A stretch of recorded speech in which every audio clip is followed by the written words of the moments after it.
So you are looking at here some resources.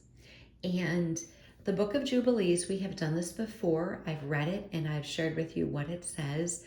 I do reference the Book of Enoch. Actually, if you look, there's quite a few post-its in here and I've got notes and things highlighted, etc. I do reference the Book of Enoch, especially when I want to talk about abortion, because it says in the Book of Enoch that this is something that the fallen angels taught man. And of course, you know the Book of Jasher, we are nearing the completion of that. So here's my next ask or question of all of you. So the Book of Jasher, you all really seem to like those videos. And I do have another book that we could certainly do, but I want to get your thoughts on that before we proceed.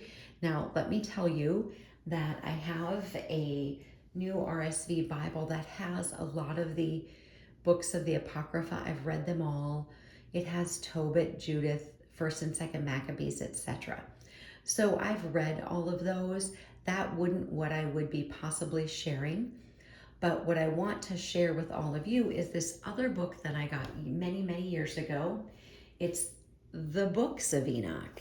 Now, I have this posted here with these passages because I had gone to a Christian conference once, and there was a Christian scientist who said that there were 10 levels of heaven. And I wanted him to tell us from the scriptures where he got that information. He didn't. Now we know Paul speaks about the third heaven, etc. So I had heard that in the books of Enoch is where that information is found.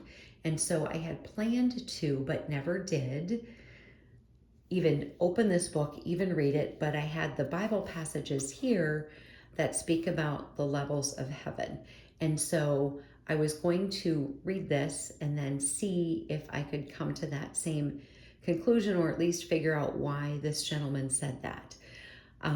But I haven't ever done that. So because you all like the Book of Jasher, you really like those videos, if you'd like, I'd be willing to go through and do that sort of in the same sort of format. My assumption is, because this has 3 books, this is probably book 1, and then this is book 2 and 3, but I've never opened them and I've never looked. So that's my assumption, and I would be willing to do that. So if you want to comment below, if that's something that you'd like to see and have me go through in the same sort of Book of Jasher format, I'd be happy to do that. So that would be coming up if that's something that you're interested in. Now, remember that people believe that Enoch didn't die, but we've talked about that before when I did all of those lies videos, etc. And I was telling you and showing you that Enoch was transported, he was moved, because that's what the canonized scripture tells us. And we've talked about that before, but I know that people think that because pastors don't read the Bible.